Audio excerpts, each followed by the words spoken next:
Cette vidéo est la première d'une série de 3 vidéos sur la résolution de problèmes, plus particulièrement de problèmes du second degré.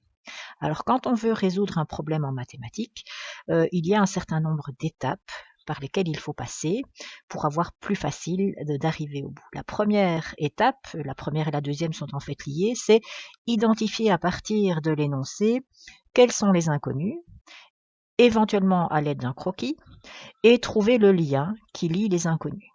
Une fois qu'on a déterminé ça, on doit bien identifier sur quoi porte la question, et là, on va voir apparaître une expression du second degré, et il restera, selon la question qui est posée, soit à résoudre une équation, soit à calculer le sommet grâce à cette expression du second degré pour avoir la solution à la question qui est posée. Alors voyons ce que ça donne ici. J'ai deux nombres consécutifs qui doivent avoir un produit qui surpasse leur somme de 19. Et on doit trouver quels sont ces nombres. Eh bien, première et deuxième étape, on doit identifier les inconnus. Évidemment, les deux inconnus ici, ce sont les deux nombres. Et le lien qui les lie, donc on sait qu'ils sont consécutifs. Donc ça veut dire que si je note x, le premier nombre, eh bien, l'autre nombre, c'est d'office x plus 1, puisqu'ils doivent être consécutifs. Des nombres consécutifs, ce sont des nombres qui se suivent. 5 et 6 sont consécutifs. On parle ici, bien sûr, de nombres entiers. Alors, troisième étape, on nous demande de regarder dans la question ce qu'on nous pose et d'exprimer ça par une expression. On nous dit que les deux nombres consécutifs ont un produit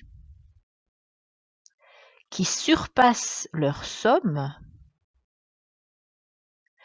de 19. Ça veut dire que la somme plus 19 doit donner le produit. Leur produit, c'est leur somme plus 19. Mais donc, ça veut dire que si j'exprime ça en fonction de mes inconnus, le produit de mes deux nombres, x fois x plus 1, doit être égal à la somme de mes deux nombres, x plus 1, plus 19. Donc, il ne nous reste plus qu'à résoudre cette équation pour trouver la valeur des deux nombres en question. Alors, je vais distribuer ici x carré plus x. De l'autre côté, c'est x plus 1 plus 19. Donc x carré plus x égale à 2x plus 20. Donc ça fait x carré plus x moins 2x moins 20 égale 0. Je dois donc résoudre x carré moins x moins 20 est égal à 0. C'est une équation du second degré. Le a vaut 1, le b vaut moins 1, le c vaut moins 20.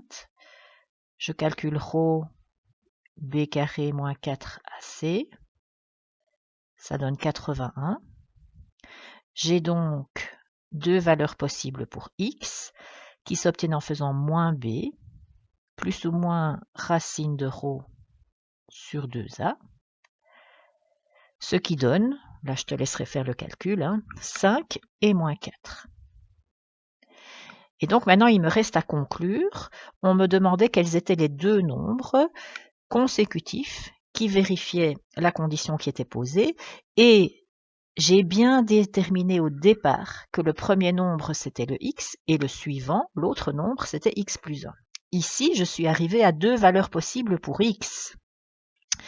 Donc ma conclusion me dit soit le premier nombre, c'est-à-dire x, vaut 5 et l'autre 6, puisque c'est égal à x plus 1, soit le premier nombre, toujours x, vaut moins 4 et l'autre, x plus 1, vaut moins 3.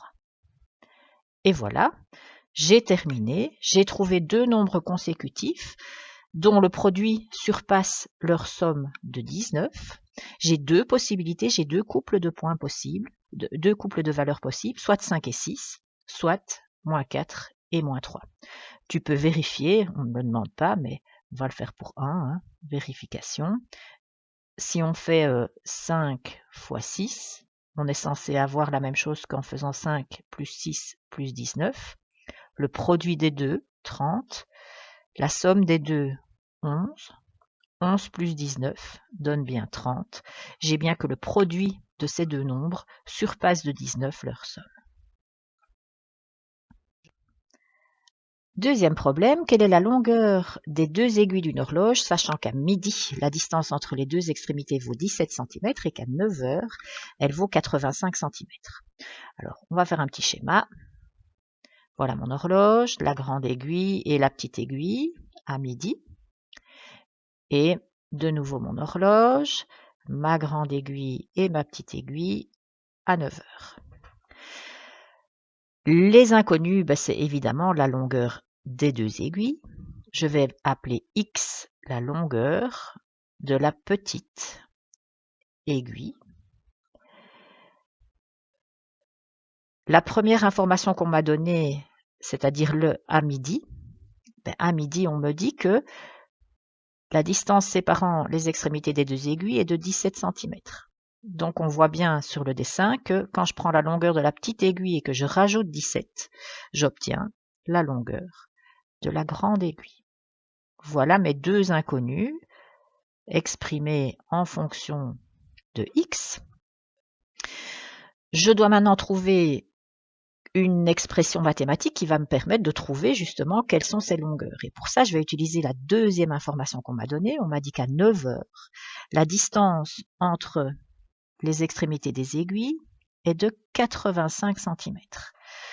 Je vois apparaître en fait un triangle rectangle et Pythagore me dit que l'hypoténuse au carré est égale à la somme des carrés des deux autres côtés. Or, les deux autres côtés de mon triangle, c'est d'une part la petite aiguille, x, et d'autre part la grande aiguille, x plus 17. Donc voilà une expression mathématique qui me permet de trouver la valeur de x.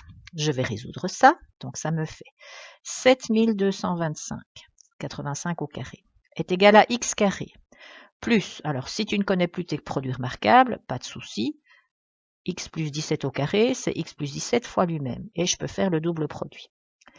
7225 est égal à x carré, plus 17x, plus 17x, plus 17 fois 17, ce qui donne 289.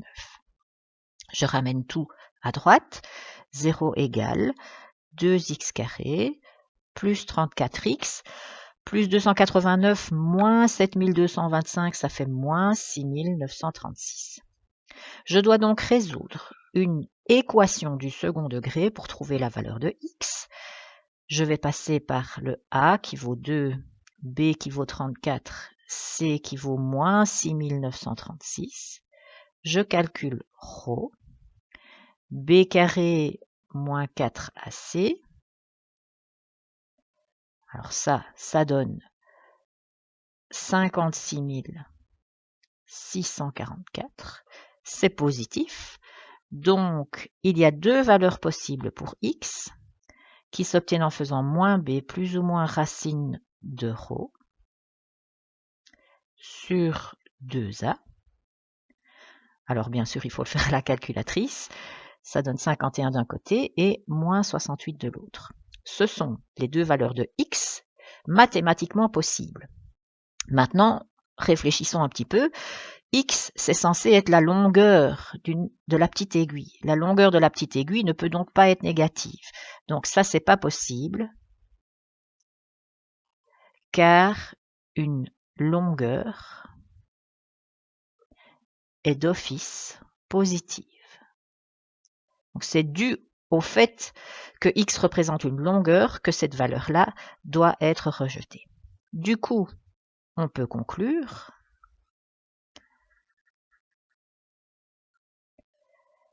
la petite aiguille mesure la valeur de x qu'on a trouvée, 51 cm, et la longueur de la grande aiguille, eh bien, on nous a dit que c'était 17 cm de plus, ce qui fait 68 cm. Et c'est terminé.